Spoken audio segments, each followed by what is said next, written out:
Hello, everyone. Welcome back to the Two Friends Film Podcast.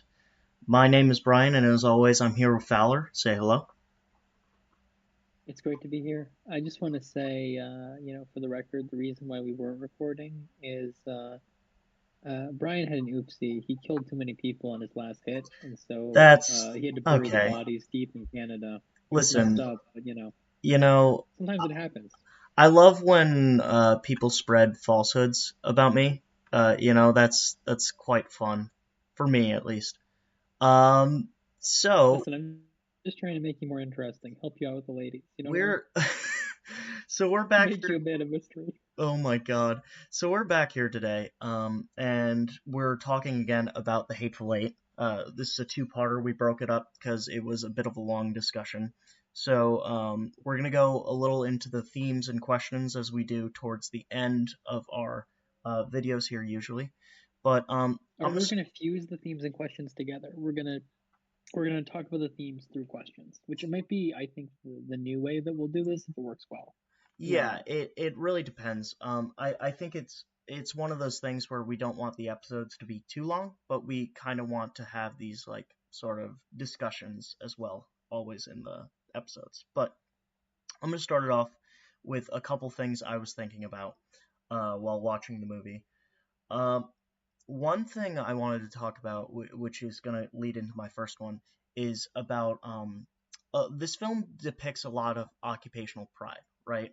With John Ruth the Hangman, we get this sort of like occupational pride about hanging and killing, right? Um, and you see it also with like different sort of like Mannix in terms of his like pride for the South and things like that, uh, and his like pride for his father when he was a part of the Marauders.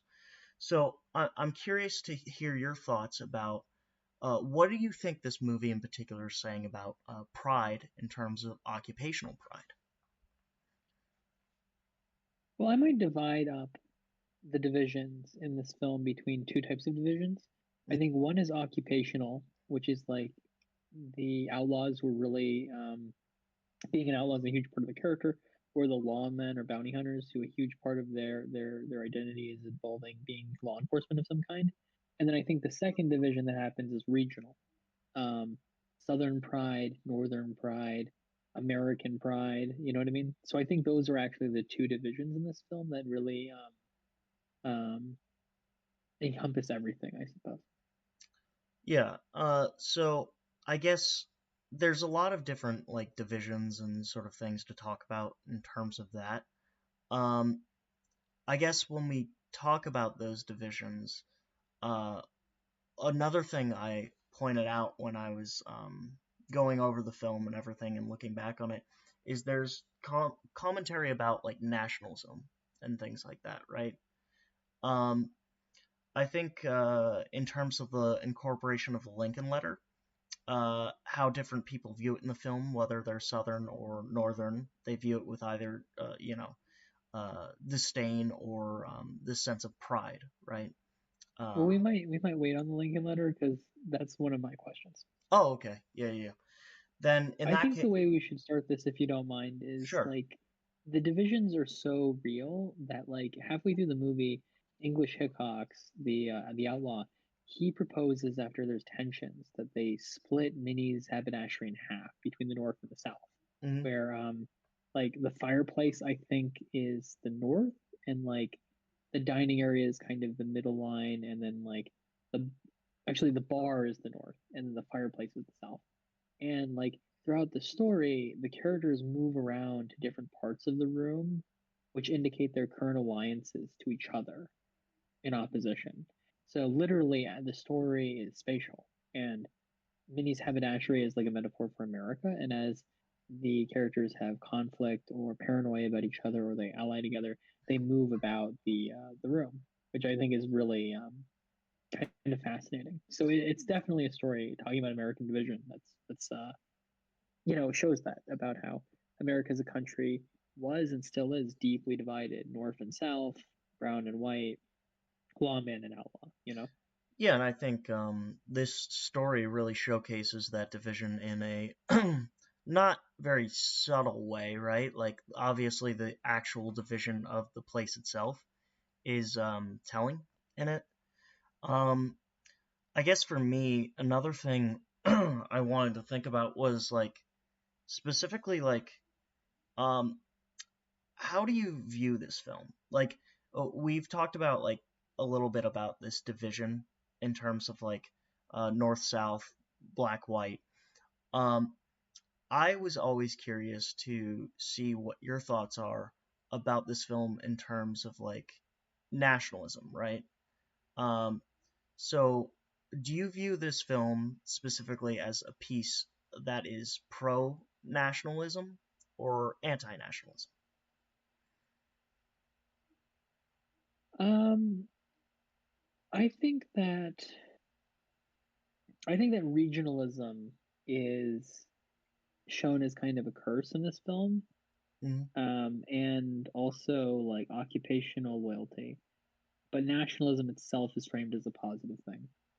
Um, because like one of the interesting things about this story, because it's a kind of like the Breakfast Club, where it's kind of a stereotype, is that nobody in the film really knows each other. Like all the Dahmergu gang are known by reputation, and Ruth is known by reputation, and Warren is known by reputation. But like, and Mannix's father is known by reputation by proxy. But none of them have actually met each other, so they rely entirely on their sort of identifiers, Southerners, their personal reputations, their occupations to sort of understand who they are when they're making decisions. And if you kind of watch the film, a lot of them are killed because of those decisions, those sort of stereotypes they have about other people. Like, you know, um,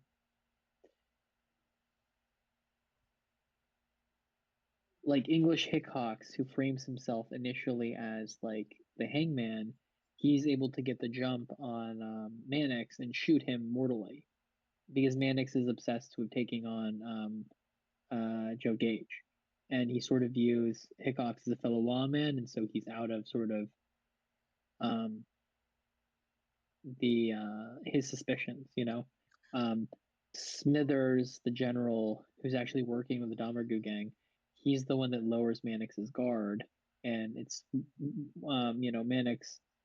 When Smith, because Mannix worships Smithers as a Confederate hero, but like Smithers doesn't care about Mannix. You know what I mean? Like Mannix's death is totally irrelevant to Smithers because he doesn't give a fuck. And then Mm. you know, like uh, and I think you can just see this across the film. You know,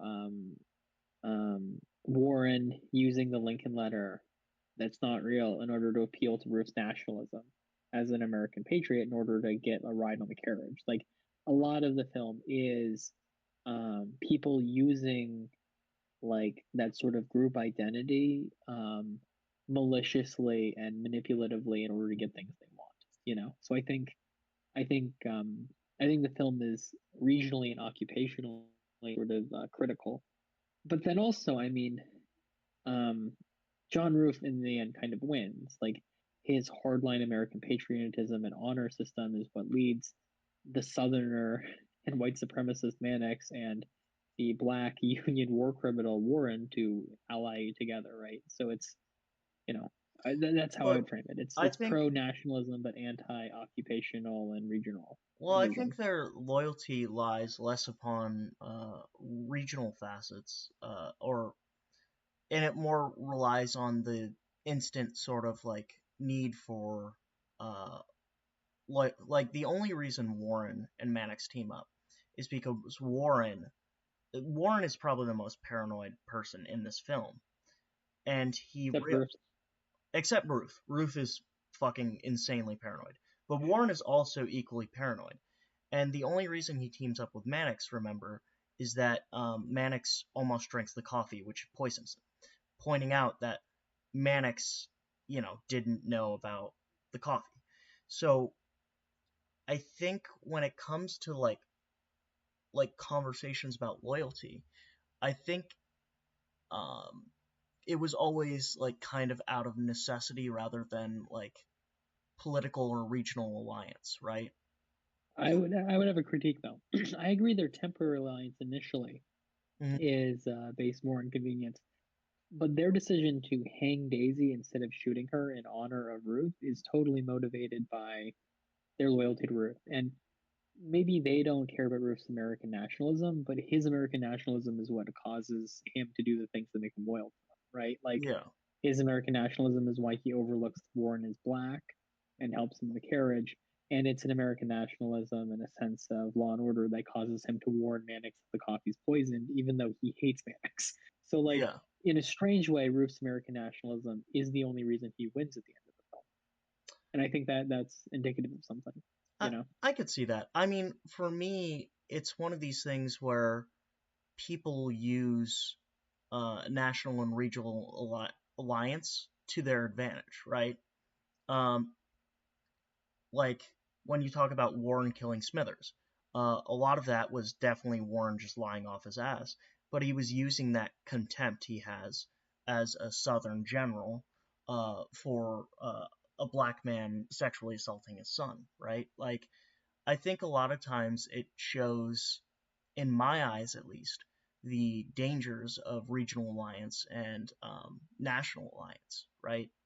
And how that can be used to manipulate and hurt people.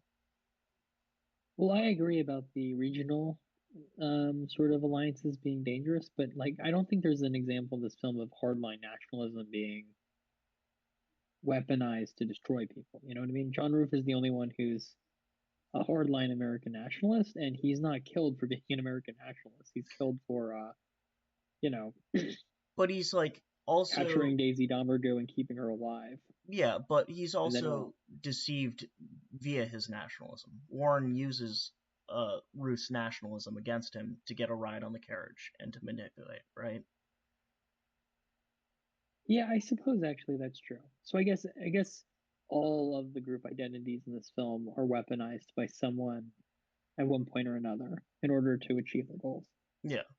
So that's why I typically view this as like a um, commentary that is actually not in favor of um, occupational loyalty or national loyalty.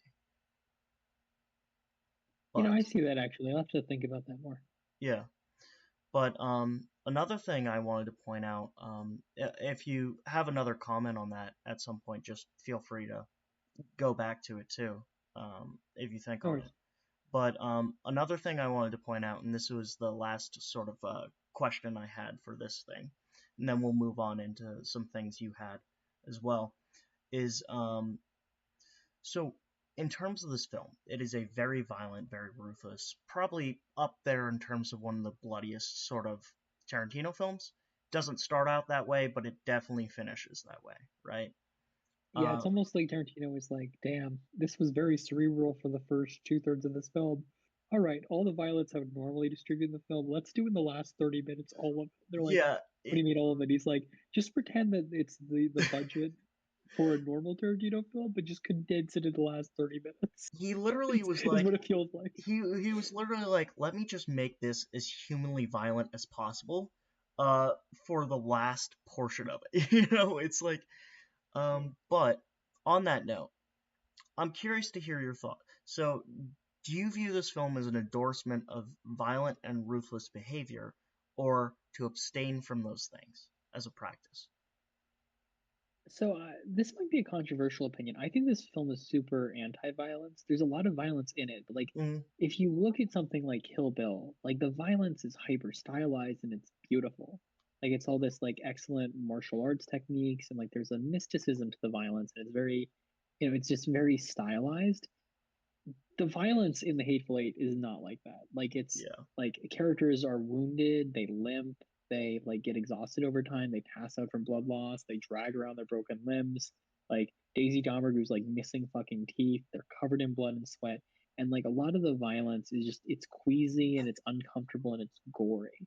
Like people's deaths are not romantic in any way. People get their fucking heads blown off, like people are vomiting blood on top of other people, like it's crazy shit. And there's no dignity. Like nobody dies in a dignified way. And I think that's not normal for Tarantino films. Like I think if you look at most Tarantino films, the violence and the death is like super like almost romanticized. I feel like this is a film about I from a guy who stylizes and fetishizes violence, where mm, he's sort of instead of like because this is kind of a revenge film. The Dahmergu gang is seeking revenge, and then Warren and Mannix are seeking revenge for their revenge. But like yeah, he normally romanticizes these like violent revenge power fantasies. Like look at Django, look at Inglorious Bastards, and it just doesn't feel that way. Like you end the film, and it's just like all the revenge, all the death. It just feels empty and hate filled and and fundamentally pointless. You know, here's my thing, because I agree with you in the sense that I do believe this film is also anti-violent. I don't necessarily agree with you in terms of Tarantino's record on like ruthless, like undignified violence. I mean, if you go to one like his most famous work, Pulp Fiction, what happens to Marvin in the car? It's random, it's violent, it's like just sudden, right? but And Marvin is also like he's supposed to be he's a gag character.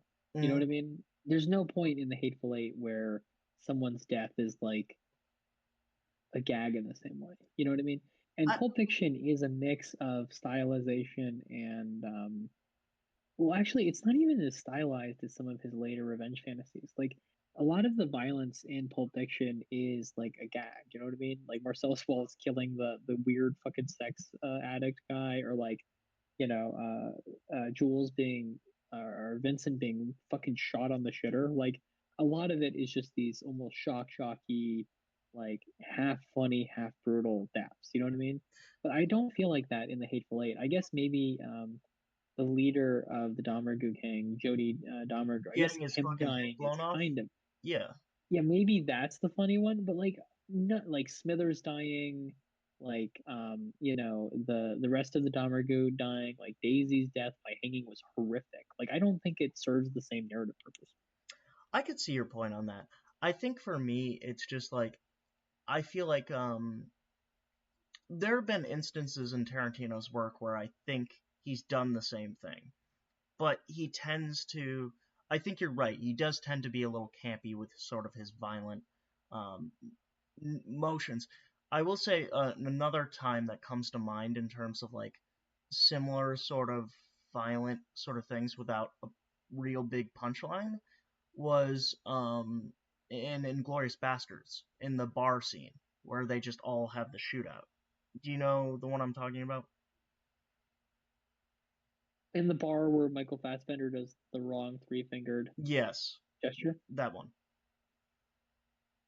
That one's kind of funny too, though, isn't it? Where Hugo Stiglitz shoots the fucking the SS officer in the balls, And then like starts to make repeatedly him stabbing in suffer. the neck. Yeah, yeah, Yeah, okay, yeah.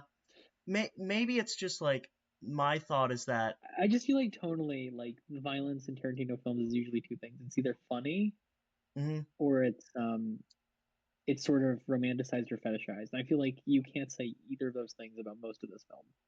You know, there's funny points, but like overall, like at the end of the film when they're hanging Daisy and like Mannix and Warren are just coated in fucking blood and sweat, and like they're clearly dying and going into shock. Like I feel like that it was not my emotional reaction was not my reaction when like Vincent shot on the shitter. You know what I yeah, mean? It was a very different yeah.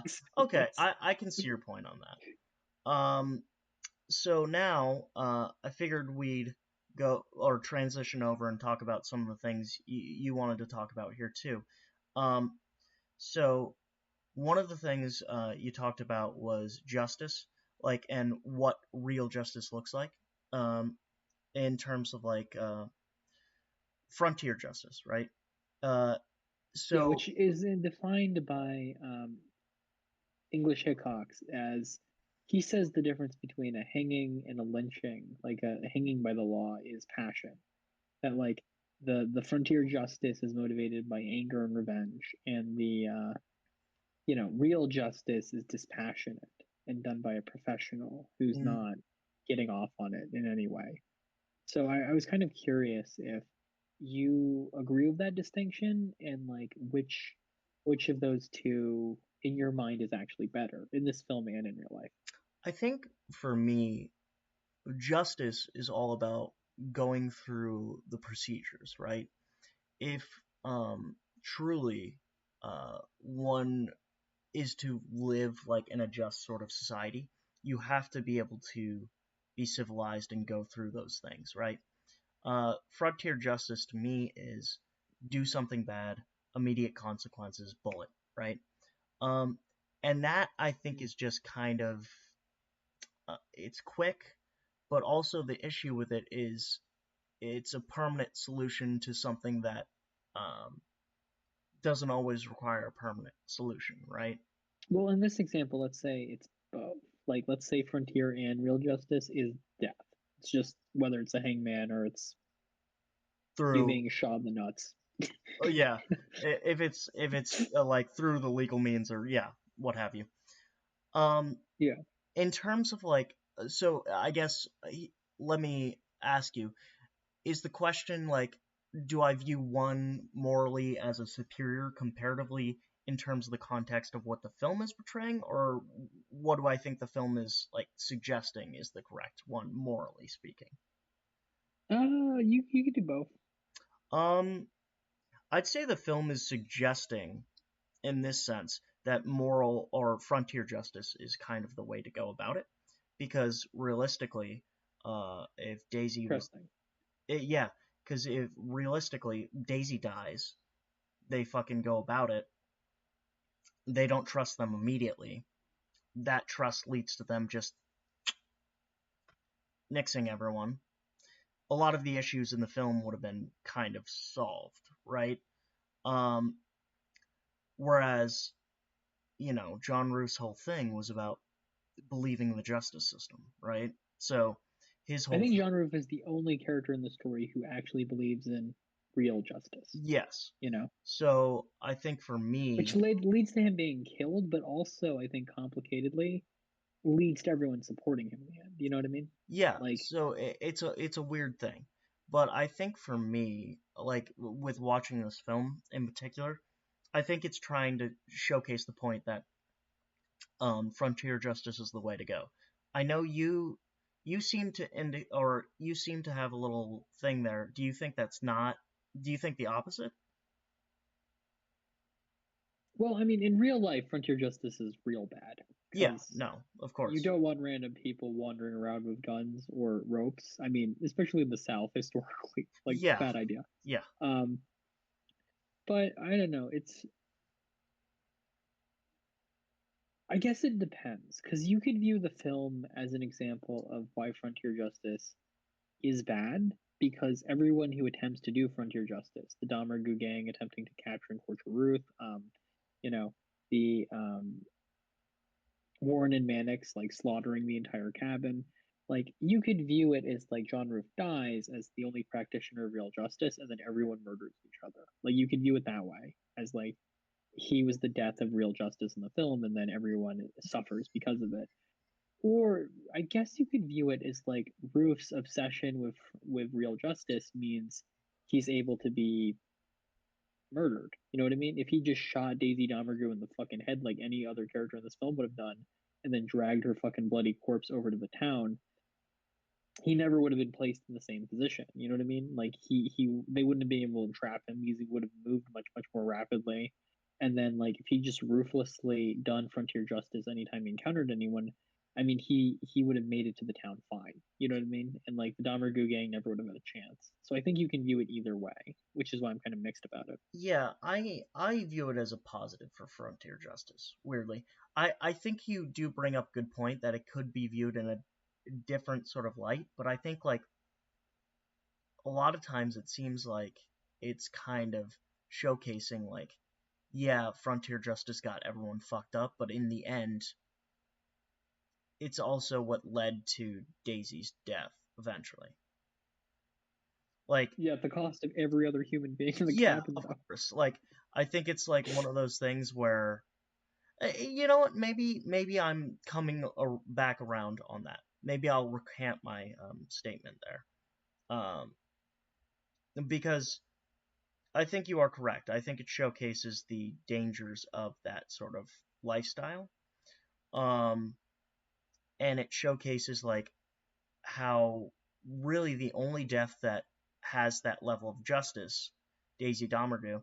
But even, would you consider her death to be justice or frontier justice? Because I feel like it's still Her death is probably, definitely frontier justice, yeah, I think. yeah.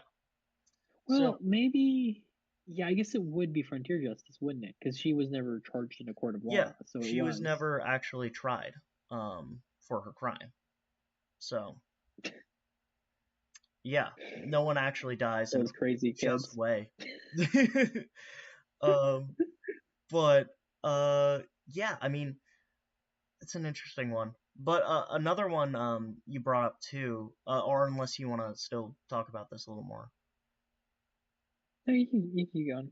Um, another one you brought up was, is it better to live as a person of honor in this film or a person who survives it? And to be fair, no one fucking survives this film. Okay, it just Yeah. didn't happen. Um, so I guess the question is to die with or without honor. I think is more so the question. Um, and I guess in this case, the film was arguing to die with honor is far more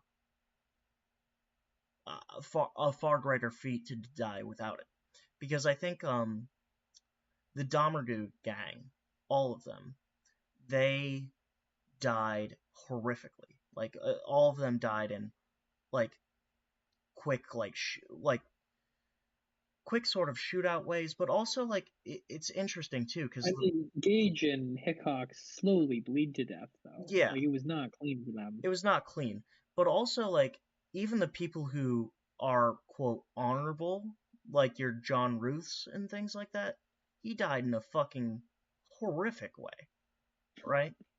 Um, so I guess in this sense, like I don't really know if the film is arguing either point. Like everyone dies in a brutal, gruesome sort of way, whether they lived a life of honor or dishonor, right?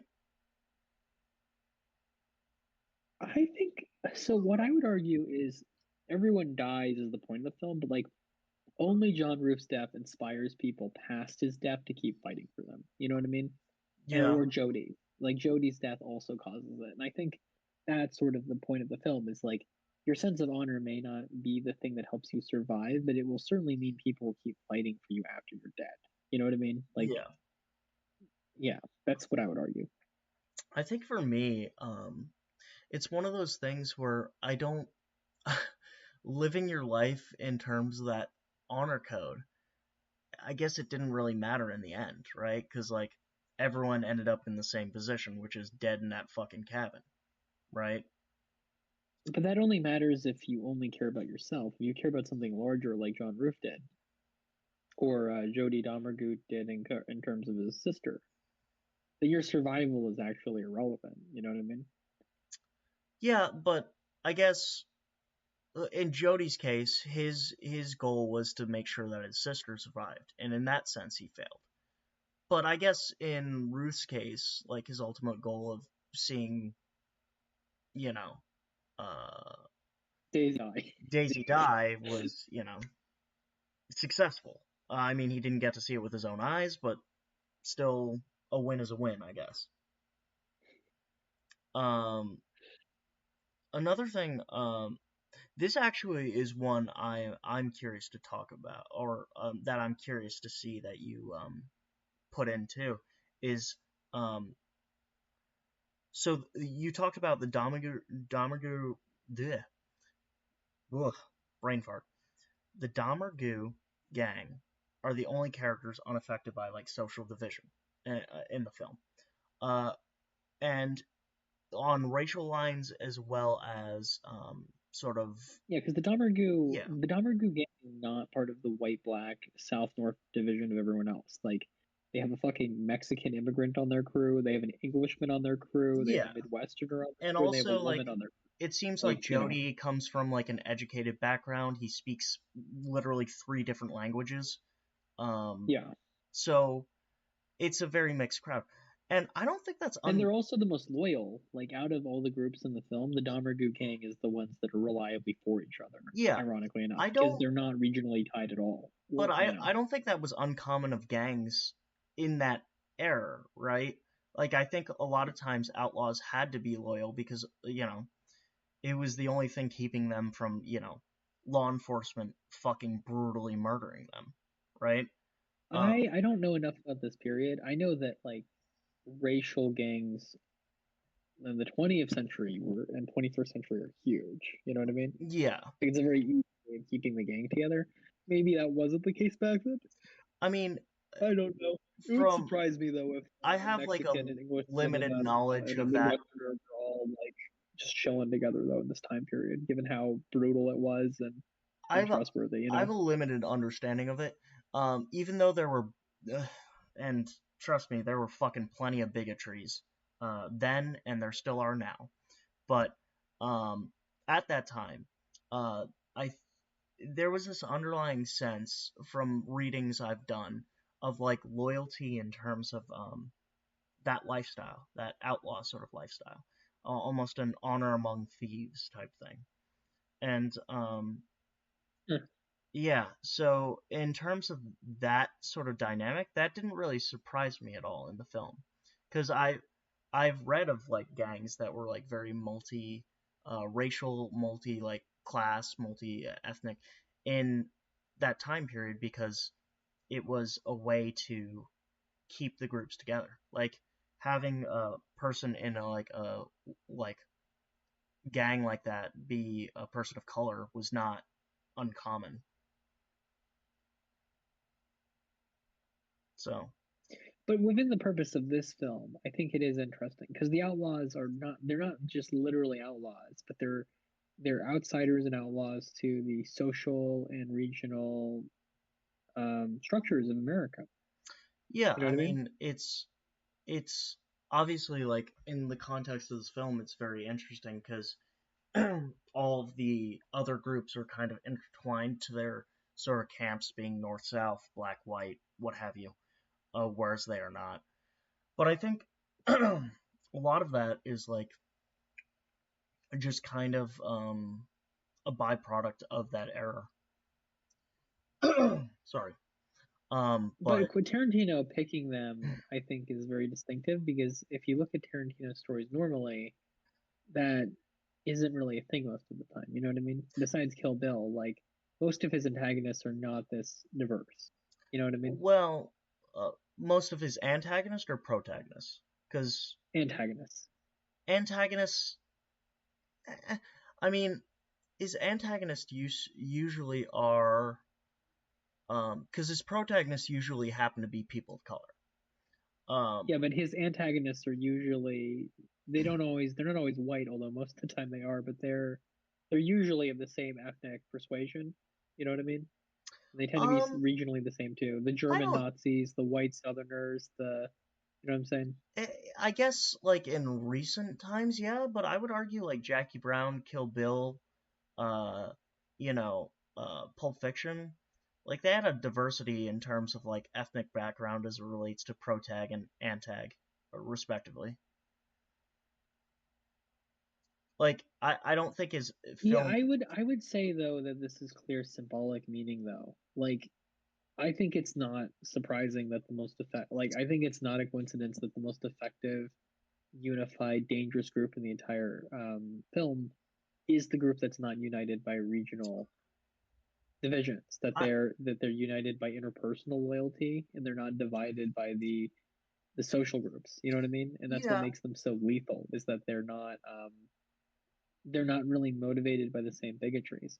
And you can even see this in the way the Domergue gang responds socially. Like Daisy Domergue, as a fucking white Southerner, makes passes, sexual passes towards Warren during the film. Like, like you know, what's his name?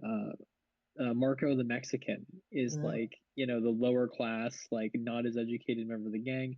And they have him be the social chameleon and the one who kind of like operates as like the main talker.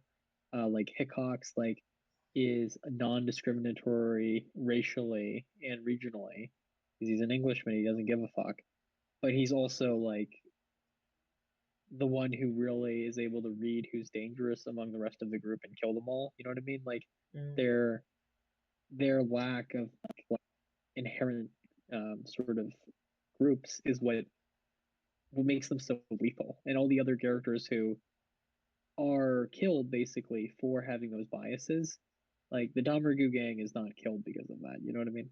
Yeah, that's fair. I mean, for me, it was like this thing of, yeah, I could see your point on that, but in terms of like historical context, it's actually one of the few times that Tarantino's got something right historically, which is that like that gang setup was not uncommon for the time period.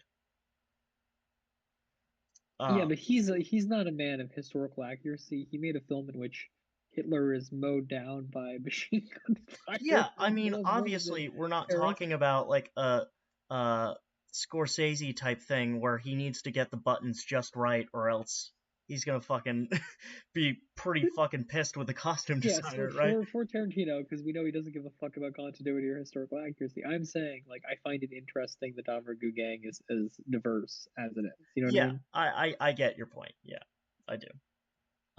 Yeah. Which leads us into the last question, which talks about what is the importance of like the Lincoln Letter and reading it at the end, right? Um, so I guess do you want to start on that, or do you want to hear my thoughts first on it? Let me introduce it. So Okay. the Lincoln Letter is initially framed as like Warren carries it around. He claims that he had a personal friendship and correspondence with Lincoln, and he basically like uses the Lincoln Letter with Northerners to get them to give him things. Like the only reason Warren really lets him to the carriage, in his mind, I don't know if this is actually true because Warren lets Mannix in later, is because of the Lincoln Letter. But then it turns out the Lincoln Letter isn't real, that it's a lie, and like Warren wrote the Lincoln Letter to manipulate Northerners into helping him. But then at the end, and Mannix like despises the Lincoln Letter and is the one who reveals the Lincoln Letter is full of shit. But then at the end of the film, when Mannix and Warren are dying, then in their last moments, they decide to read the Lincoln Letter to each other, which is kind of ironic because they both know the Lincoln Letter is a lie and Mannix hates Lincoln. So, it's I thought that was interesting. And the other thing that I think is interesting is there's parts of the Lincoln Letter that apply to things that you can view in different ways.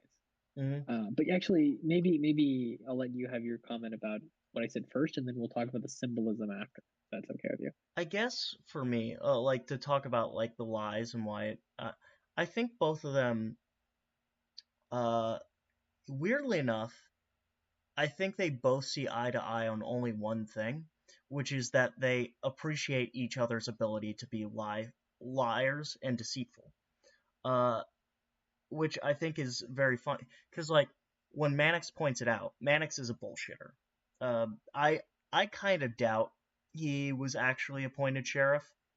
Like I think it was just kind of a ploy.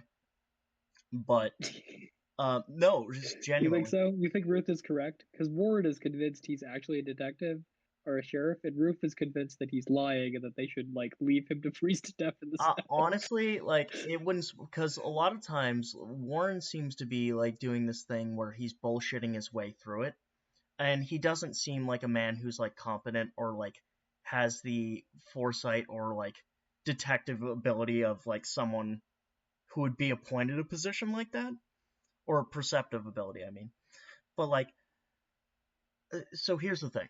I think at the end of it, uh, like Warren appreciates that Mannix like at that diner or at the dinner.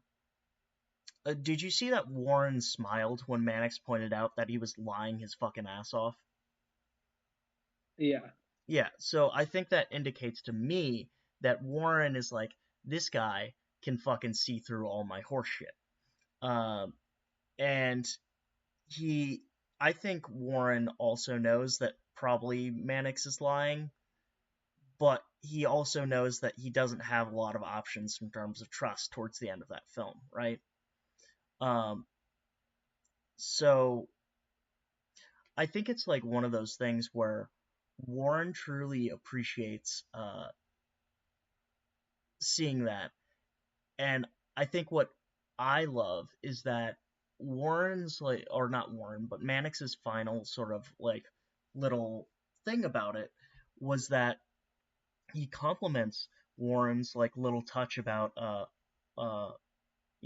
Mary Todd is calling, right, at the end of it, which he thought was an excellent touch to like the bullshit of the letter. Yeah. So I that's what I view it as, like two people who are deceitful, lying pieces of shit appreciating each other's deceit and lies. I actually have a very different opinion. Interesting. I think that the Lincoln Letter is about America.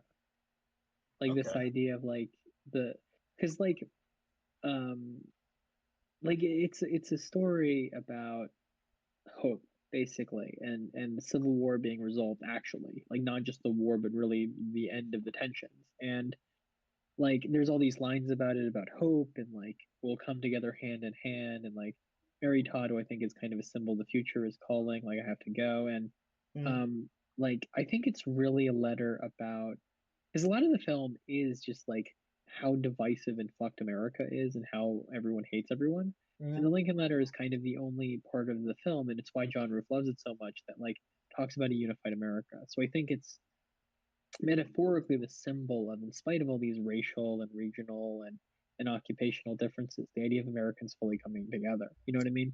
And so, and I think it also ties to the fact that America is was formed in blood. I mean, it's taken by the Native Americans, and the Civil War killed hundreds of thousands of people. mm, There's a part of the line that's like we'll come together hand in hand, and like hands have a theme in the story. Like Daisy Domergue escapes John Roof by cutting off his fucking arm with a knife, mm, and then like Warren and Mannix, when they hang Daisy Domergue together, they're literally hand in hand pulling the rope. yeah. So like, I think it's kind of a story of like the film and also really America was built through all this bloody murder and violence and death, but like hopefully at the end of the day, like the Lincoln Letter says, everyone is able to come together eventually. You know what I mean? That I was my reading of it. So here's the thing. I think it's an ironic thing. Like it's an ironic thing talking about unification while they sit next to like what?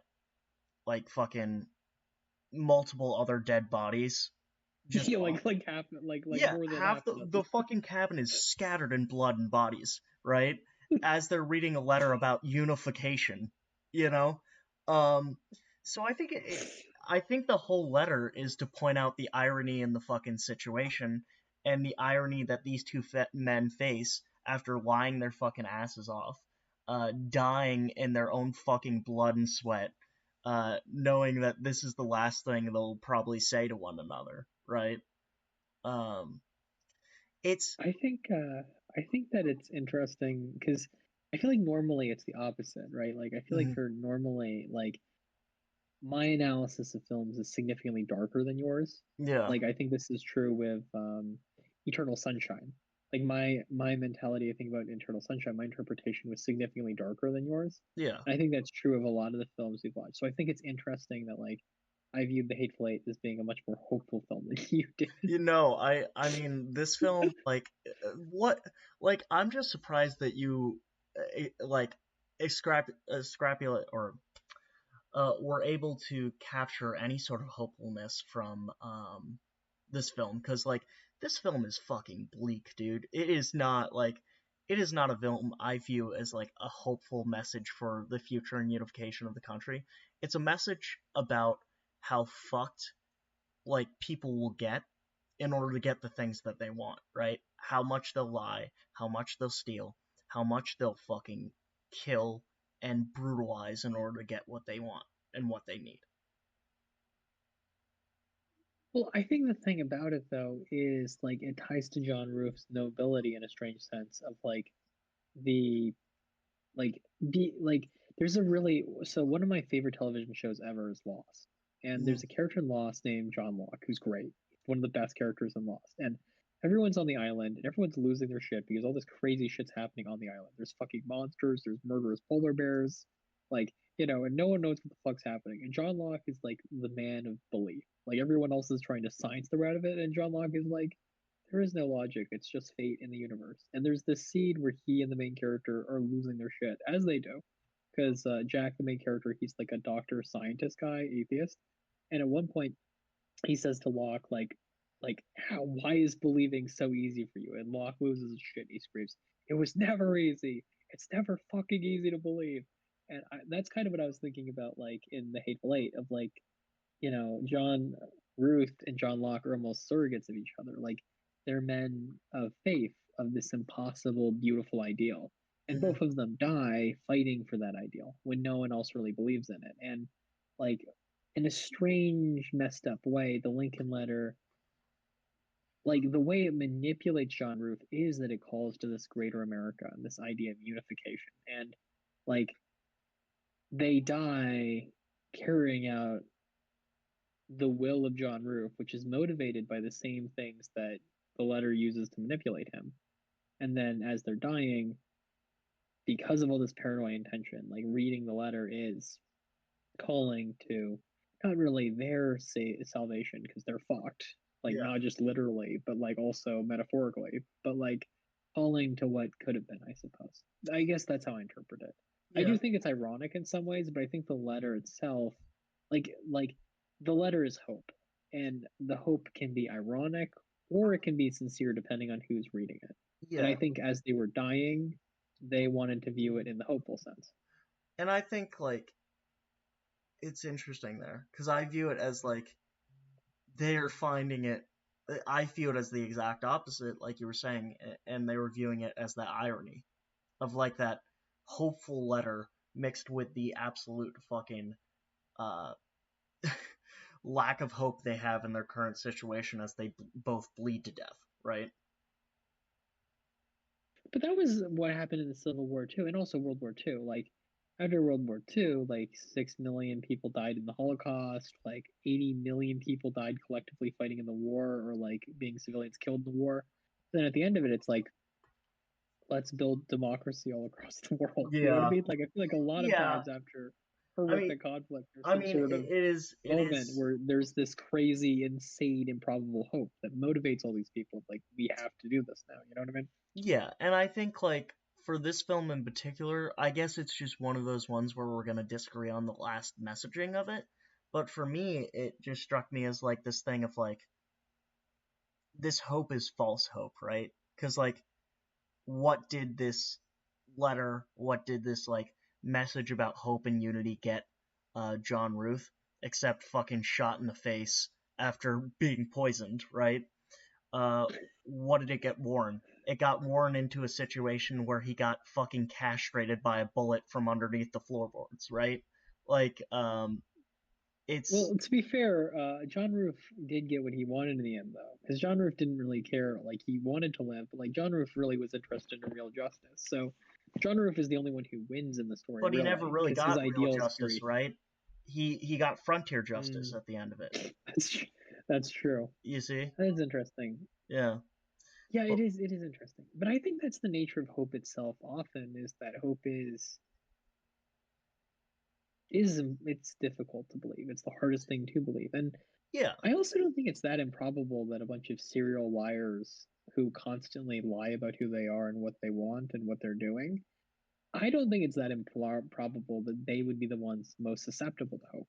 Because I've seen that before. You know what I mean? In both media and in real life. Like, you spend your whole life manipulating and hurting other people, and then you have this internal desperation for salvation, and it can carry you to some very strange places. Let's just say. yeah, and for me, it's kind of weird to watch this film and just be like, I think it's odd to view this film as a hopeful film, but I think that's you've always had rather odd interpretations. I mean, you could go back and look at our fucking Conan episode if you want that. What a So, great film! What a masterpiece of Jesus cinema! fuck, I'm not gonna start on that shit again. But yeah, that's pretty much everything I had to say. Is there anything else you wanted to add as well, or Yeah. So I just want to say, like, the movie, I don't know if it's hopeful, but I think the movie ends in a promise of hopefulness or like the potential of hope, I guess is how I'd frame it. It's a cynical film that has that undercurrent, like the Lorax, where they could grow the plant, but they're kind of fucked in the moment. You know what I'm saying? But I would say this. You know what I mean? Joking aside, like I think a lot of the film is about how these divisions are unnecessary and they hurt you and they hurt people you love, and all you're gonna end up is bleeding to death on a fucking cabin floor in a place you hate, surrounded by your enemies. And you know, the only person who really, I think there's two ways you can interpret this film. One is that you're a follower of kind of John Ruth's Real Justice, but I think the one that I think is more powerful because Ruth does die is the one group of people. And apparently, this is historical. Who won't judge you for your divisions or gangs, criminal outlaws. You should join one as quickly as possible I because don't they're think the guys that that's really have your back. You know what I I mean? don't think that's the And if message we should be and if you can't promoting. find a criminal gang, you should form one. Jesus Christ. All right, on that fucking Is that not how you no, of interpret the course I film? don't because you're fucking psychotic. All right. Well, on that note, I think that's a good place to fucking end it there. Um. We didn't rate it though. Oh Do you yeah, want to yeah, rate yeah, it we do quickly? need to rate it. I forgot about that. Um. And a little bit why? Because we talked about pros and Yeah, cons pros and in the first cons. one. Yeah. So I think for me, I think it sits at a solid 9. I think it's way up. Really, that high? It's that high. Um. Here's the reason, and the big reason. I think of Tarantino's work, it is the one that I think stands out the greatest from his other works because Mm. um it's so fucking it's even though it has that style of violence, that style of dialogue, that thing that Tarantino does. Um it's like we've been talking about in this discussion, it's so vastly different in terms of its interpretation of that violence. It's so vastly different in terms of those like types of things. And also as like a bottle movie, it's probably one of my favorite bottle movies. Cause like Mm. I think it's very hard to keep a movie entertaining for like 2.5+ hours if it takes place in one fucking location primarily, right? And they kind of managed to do that. That's interesting. You know, what I about would you? give it an 8. I think you're right. I think it's Tarantino's most experimental film and also his most different and challenging film, and I like its ambiguity. I would say the film does have problems though. I think it has pacing problems, I think it has some structural problems, and I think it's unnecessarily messy in ways that it doesn't necessarily need to. You know what I mean? But I think Yeah, it's because of how complicated it is and how different it is and how risk taking it is. So I think it's I mean it's my favorite Tarantino movie, but I wouldn't say like on a technical level it's Tarantino's best film. You know what I mean? Like I think yeah. he has less just but significantly more polished I films mean, on his probably his best like that people would view is Pulp Fiction, right? But like Jackie Brown too. I think is really a smooth, refined piece, and The Hateful Eight is not that. Like Jackie Brown is like it's a little underrated though. Like I don't think a lot of people would put it up there. personally. Like Yeah, I was saying personally, yeah. and The Hateful Eight just doesn't have that polish in my mind. I don't know if you would agree or disagree, but it I just it I for think me like it feels a little rougher it's in a ways that little are not rough. always positive. It's a little raw for sure. Um, but I do appreciate when a director deviates from their usual pattern because I feel like a lot of times they'll kind of do the same thing over and over again, and that's also why I wasn't a huge fan of Once Upon a Time. I think that's like the worst Tarantino film I've ever seen. So I've never seen it. yeah, it's not personally it's not worth it myself, but yeah. On that note, anything else you want to add before we sign off here that is not psychotic? I'm good. I'm good. Okay, good. I knew you were probably rearing up for something, so I'm glad you kind of tampered it down there. That's why earlier when you weren't expecting it. Jesus. All right. Well, thank you all so much for watching. Stay tuned for some more film discussions, and we'll see you in the not too distant future. Take care.